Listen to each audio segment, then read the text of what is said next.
जय श्री कृष्ण। राधे राधे दोस्तों, स्वागत है आपका अपने YouTube चैनल धर्म मंगल पर। दोस्तों, 200 वर्ष बाद एक दिव्य और दुर्लभ संयोग 7 दिसंबर 2023 कृष्ण जन्माष्टमी पर बनने जा रहा है। और अगर आप भी अपने घर में सुख शांति, संतान की कमी और धन की कमी या कर्ज से परेशान है या आपका भाग्य आपका साथ नहीं दे रहा है, तो दोस्तों 7 दिसंबर 2023 जन्माष्टमी पर यह छः सटीक और असरदार कार्य आप जरूर करें और आप देखेंगे कि कुछ ही दिनों में आपकी सभी समस्याओं का हल संपूर्ण रूप से हो जाएगा।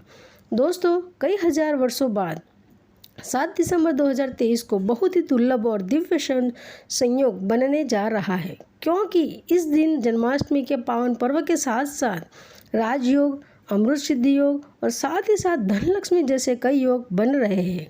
और इस दिन भगवान श्री कृष्ण सबसे अधिक प्रसन्न होने वाले हैं। इसलिए दोस्तों, अगर आप भी भगवान कृष्ण से इन दिन जो भी सच्चे दिल से मांगोगे वह मनोकामना आपकी जरूर पूरी होगी। और इस दिन यह 6 कार्य करने से आपकी किस्मत चमक उठेगी। आखिर कौन से वह कार्य जो आपको सभी कष्टों से मुक्त कर देंगे, आज की इस वीडियो में हम आपको विस्तार से बताएंगे। इसलिए दोस्तों, वीडियो को आखिर तक ज़रूर देखें। और दोस्तों, अगर आप भी अपने जीवन में भगवान कृष्ण की कृपा पाना चाहते हैं तो इस वीडियो को लाइक करके कमेंट में जय कृष्ण राधे राधे लिखना न भूलिएगा। दोस्तों, कृष्ण भगवान का जन्म भाद्रपद माह की अष्टमी तिथि को हुआ था। इस शुभ तिथि को भगवान कृष्ण के जन्म महोत्सव के रूप में मनाया जाता है और इस जन्माष्टमी कहा जाता है। जन्माष्टमी भारत के हर कोने में बड़े उत्सव के साथ मनाए जाते हैं। इस पर्व को विदेशों में रहने वाले भारतीय नागरिक भी बड़ी धूमधाम से मनाते हैं। दोस्तों, माना जाता है कि इस दिन पूरी श्रद्धा भाव से पूजा व्रत आदि करने से भगवान सभी मनोकामनाएं पूरी करते हैं। और वही अगर जिन लोगों की कुंडली में चंद्रमा अगर कमज़ोर होता है तो उनके लिए यह व्रत बहुत ही शुभ और फायदेमंद होता है। संतान प्राप्ति के लिए जन्माष्टमी का व्रत रखना बहुत ही शुभ और मंगलकारी माना जाता है। माना जाता है कि जो भी स्त्री जन्माष्टमी के दिन भगवान गोपाल को झूला झुलाती है तो उसके शीघ्र ही विवाह के योग बन जाते हैं और संतान होने में विलंब नहीं होता है। ऐसे में जन्माष्टमी का व्रत अवश्य रखें, शीघ्र ही सारे काम बन जाते हैं। दोस्तों, जन्माष्टमी व्रत से पहले रात को हल्का भोजन करना चाहिए और अगले दिन पूर्ण रूप से ब्रह्मचारी का पालन करना चाहिए।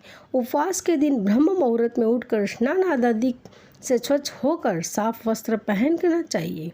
उसके पश्चात भगवान कृष्ण का ध्यान करते हुए व्रत का संकल्प लेना चाहिए। इसके पश्चात भगवान कृष्ण को माखन, मिश्री और नारियल से बनी मिठाइयों को भोग लगाइए। दोस्तों, रात 12 बजे भगवान का जन्म होगा। इसके पश्चात भगवान कृष्ण की शुद्ध देसी घी से के दीपक जलाएं और धूप बत्ती से आरती करें। दोस्तों, जन्माष्टमी की पूजा में भगवान का श्रृंगार भी बहुत ही अहम माना जाता है। आज हम आपको 8 ऐसी वस्तुओं के बारे में बताने जा रहे हैं जो भगवान गोपाल को अति प्रिय है। अगर आप भी भगवान कृष्ण की असीम कृपा प्राप्त करना चाहते हैं तथा माता लक्ष्मी की कृपा प्राप्त करना चाहते हैं, अपनी मनोकामना को पूर्ण करवाना चाहते हैं तो जन्माष्टमी आने से पहले ही इन वस्तुओं को अपने घर पर अवश्य लेकर आइए।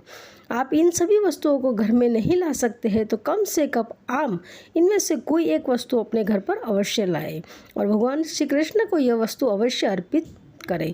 दोस्तों, नंबर 1 है भगवान गोपाल की अति प्रिय वस्तु है मोर पंख। कहा जाता है कि राधा रानी के महल में बहुत मोर हुआ करते थे। जब वह भगवान कृष्ण की बांसुरी की धुन पर नृत्य करते थे तो उनके साथ में मोर भी नाचा करते थे। एक दिन किसी मोर का पंख जमीन पर गिर गया, जिसे तुरंत उठाकर भगवान कृष्ण ने अपने मस्तक पर सजा लिया। भगवान कृष्ण के मस्तक पर सजा मोर पंख राधा रानी के प्रेम की निशानी मानी जाती है। इसलिए भगवान गोपाल के जन्मोत्सव की पूजा में मोर पंखों की उनकी हवा किए जाने की चलन है। इसलिए जन्माष्टमी पर मोर पंख घर में अवश्य लाना चाहिए। दोस्तों, एक अन्य कथा के अनुसार देवी राधा हर दिन मोरकुटी मंदिर में के पास मोर को दाना देने जाती थी। एक दिन देवी राधा वहां पहुंचे तो एक भी मोर वहां पर नहीं थे। राधा रानी उदास हो गई। कान्हा ने देवी राधा को प्रसन्न करने के लिए स्वयं मोर रूप धारण कर लिया और वहाँ पहुँच गए। राधा रानी कान्हा का यह रूप देखकर बहुत ही प्रसन्न हुई। दोस्तों, मोरकूट मंदिर में मोर रूप में आज भी राधा के कृष्ण की पूजा होती है। इसलिए भगवान श्री कृष्ण को प्रसन्न करने के लिए जन्माष्टमी के दिन पूजन में मोर पंख अवश्य ही शामिल करना चाहिए।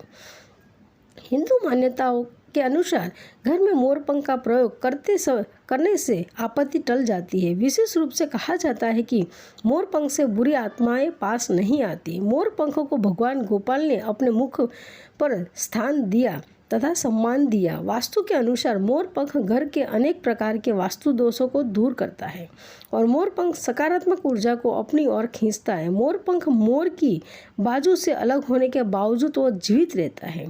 मोर के बाजू से अलग होने के बाद वो जीवित रहता है, तभी तो इसका सकारात्मक असर अपना काम तेजी से करता है। दोस्तों, दूसरी चीज़ है बांसुरी। भगवान राम की पहचान है धनुष, तो भगवान गोपाल की बंसी, भगवान गोपाल की मधुर बांसुरी की धुन सुनकर गोपियों उनकी ओर खींची चली आती है। भगवान गोपाल की बंसी प्रेम और आनंद का प्रतीक है। बाल कृष्ण गोपियों के साथ बंसी बजाकर रास रचते थे और सृष्टि में प्रेम का संचार करते थे। दोस्तों, जन्माष्टमी के दिन भगवान श्री कृष्ण के श्रृंगार की सामग्री में बांसुरी को शामिल करने से गृहस्थी में प्रेम और आनंद आता है। भगवान कृष्ण को बांसुरी अर्पित करने के साथ ही आप अपने घर में बांसुरी भी अवश्य लाइए। दोस्तों, माना जाता है कि जहाँ कहीं भी वास्तु दोष हो वहाँ बांसुरी लगाने से वास्तु दोष दूर हो जाता है। लेकिन ध्यान देना जरूरी है कि बांसुरी कभी भी सीधी नहीं लगानी चाहिए, बल्कि इसे हमेशा तिरछा लगाने से लाभ मिलता है। साथ ही बांसुरी का मुंह हमेशा नीचे रहना चाहिए। इसके अलावा दाम्पत्य जीवन में तनाव या फिर कलहपूर्ण वातावरण रहता हो तो सिरहाने में बांसुरी रखकर सोने से बहुत अधिक लाभ मिलता है। दोस्तों, तीसरी चीज़ है मोर मुकुट। ज्योतिष गणना के अनुसार ऐसा माना जाता है कि भगवान कृष्ण की कुंडली में शार्प योग था, इसीलिए वह सदैव अपने मुकुट पर मोर का पंख हमेशा धारण करते थे। मोर और सर्प में भीषण शत्रुता होती है, इसलिए मस्तक पर मोर मुकुट धारण करने से काल सर्प दोष का योग कम होता है। भगवान की पूजा में उन्हें मोर मुकुट पहनने से काल सर्प दोष का प्रभाव दूर हो जाता है। दोस्तों, चौथी चीज़ है माखन मिश्री। नंद के लाल गोपाल का माखन अति प्रिय है। कहते हैं कि जिस रात गोपाल का जन्म हुआ उस रात नंद गांव की गोपियों ने सपने में देखा था कि गोपाल माखन मांग रहे हैं। नंदलाल को माखन इतना प्रिय है कि बचपन में गोपियों की मटकियों से माखन चुराकर तथा मटकियाँ तोड़कर माखन खा लिया करते थे, जिसकी वजह से इनका एक नाम माखन चोर भी है। दोस्तों, भगवान के भोग में माखन मिश्री को अवश्य मिलाना शामिल करना चाहिए। प्रेम पूर्वक भगवान का माखन मिश्री का भोग लगाना चाहिए। भगवान गोपाल को माखन मिश्री का भोग लगाने से आरोग्य की प्राप्ति होती है, धन सुख समृद्धि की प्राप्ति होती है, धन लक्ष्मी आपके घर में धन की वर्षा करती है। भगवान गोपाल को माखन मिश्री अर्पित करने से शीघ्र ही आपकी सभी इच्छाएं पूर्ण करते हैं। दोस्तों, पांचवी चीज़ है झूला या फिर भक्ति भाव के भूखे बाल गोपाल को जन्माष्टमी पर झूला झूलाने की परंपरा चली आ रही है। यह ठीक उसी प्रकार से है जैसे बच्चों को जन्म के बाद उसे पालने में झुलाने से आनंद की प्राप्ति होती है, उसी प्रकार भक्तजन अपने प्रभु के बाल स्वरूप को पालने में झुलाकर भक्ति के परम सुख को प्राप्त करते हैं। दोस्तों, भगवान को झुलाया पालना भेंट करने से प्रेम और आनंद की प्राप्ति होती है और एक नारी को भगवान गोपाल की एक सुंदर पुत्र की प्राप्ति होती है, जो कि ऐसा बालक भगवान गोपाल की तरह हर मनमोहक होता है, सुंदर होता है, आकर्षण से भरपूर होता है। बालक भगवान गोपाल की तरह मनमोहक होता है, सुंदर होता है, आकर्षण से भरा होता है। दोस्तों, छठी चीज़ है पीले वस्त्र। जन्मोत्सव के वक्त भगवान के बाल स्वरूप को पंचामृत से स्नान करने के पश्चात पीले वस्त्र के रंग के नए वस्त्र पहनाने जाते हैं। अगर आप भी जन्माष्टमी का पर्व मनाने वाले हैं तो आपकी पूजा की सामग्री में पीले रंग के वस्त्र को अवश्य ही शामिल करें, पीली चीज़ अवश्य शामिल करें। भगवान को पीताम्बर वस्त्र अति प्रिय है, यह प्रेम और वैरागी का प्रतीक है। दोस्तों, सातवीं चीज़ है गौर। भगवान गोपाल का निवास स्थान गाँव लोक माना जाता है, इसलिए भगवान सहचर है। भगवान गोपाल के साथ पूजा में बछड़े के साथ ही गाय की पूजा करना सुख समृद्धिदायक माना जाता है। पुराणों में गाय को धन का प्रतीक माना जाता है। भगवान कृष्ण धन रूपी गौ की रक्षा करते थे। दोस्तों, ज्योतिष शास्त्र के अनुसार गाय के भीतर गुरु ग्रह का वास होता है। यदि यह ग्रह किसी व्यक्ति की कुंडली में नीच स्थिति में हो तो उसे गाय की सेवा करनी चाहिए। ऐसा करने से वह उसे ग्रह की कुदृष्टि से बचा सकते हैं। इसके अलावा वास्तुशास्त्र के अनुसार पूजा स्थान अथवा बैठक के कमरे में ईशान कोण में चांदी की गाय और उसका बछड़ा रखने से भाग्य में वृद्धि होती है। इसलिए आप जन्माष्टमी से पहले ही चांदी की गाय और उसका बछड़ा अपने घर पर अवश्य ही ले आए। अगर आप चांदी का नहीं ला सकते हैं तो आप मिट्टी का भी ला सकते हैं, या फिर आप गाय और बछड़े की तस्वीर लाकर भी ईशान कोण में लगा सकते हैं। दोस्तों, गीता की पोथी कृष्ण भगवान ने महाभारत के युद्ध के दौरान अपने प्रिय सखा और पांडवों से श्रेष्ठ धनुर्धर अर्जुन को गीता का उपदेश दिया था।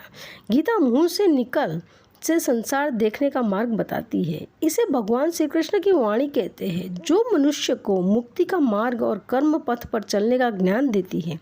दोस्तों, इसीलिए भगवान की पूजा में गीता की पोथी जरूर रखनी चाहिए और रात में जागरण करते हुए गीता का पाठ हर हाल में अवश्य करना चाहिए। जन्माष्टमी के शुभ अवसर पर भगवान गोपाल की असीम कृपा प्राप्त करने के लिए आप जन्माष्टमी से पूर्व ही इन चीज़ों को अपने घर पर अवश्य ही लेकर आएँ और इन्हें भगवान की पूजा में शामिल करें। ऐसा करने से आपको भगवान गोपाल की असीम कृपा प्राप्त होगी, धन लक्ष्मी की कृपा प्राप्त होगी। सभी देवी देवताओं दोनों हाथों से आपके जीवन में धन धान्य की वर्षा करेंगे। दोस्तों, कृष्ण जन्माष्टमी के दिन जरूर करें ये उपाय, आपकी हर मनोकामना होगी पूरी। ज्योतिष शास्त्र के अनुसार यदि आप आर्थिक परेशानियों से घिरे रहते हैं और लाख मेहनत के बाद भी सफलता नहीं मिल रही है तो जन्माष्टमी पर कान्हा के केसर मिश्रित दूध से अभिषेक करें। इस उपाय को करने से कृष्ण जी के साथ धन की देवी लक्ष्मी का आशीर्वाद भी प्राप्त होता है। कृष्ण जन्माष्टमी के दिन कान्हा की पूजा में चांदी की बांसुरी चढ़ाने की मान्यता है। ऐसा करने से हर काम में सफलता मिलती है। साथ ही यदि परिवार के लोगों के बीच यदि झगड़े की स्थिति बनी रहती है तो वह भी समाप्त हो जाती है। भगवान श्री कृष्ण को पीताम्बरधारी भी कहा जाता है। ऐसे में कृष्ण जन्माष्टमी की पूजा का पूर्ण फल पाने के लिए पीले रंग के वस्त्र धारण करें और गोपाल को पीले फल, पीले फूल, पीले मिठाई चढ़ाकर जन्माष्टमी की शाम को घर में तुलसी के पौधे के पास घी का दीपक जलाने से परिवार में चल रही लड़ाई का झगड़ा समाप्त होते हैं। इस दिन नमो भगवते वासुदेव का जाप करते हुए तुलसी की 11 बार परिक्रमा करें। इससे परिवार में प्रेम का वातावरण बना रहता है। जन्माष्टमी के दिन सुबह किसी भी राधा कृष्ण मंदिर में जाकर श्री कृष्ण जी को पीले फूलों की माला चढ़ाना बहुत ही शुभ माना जाता है।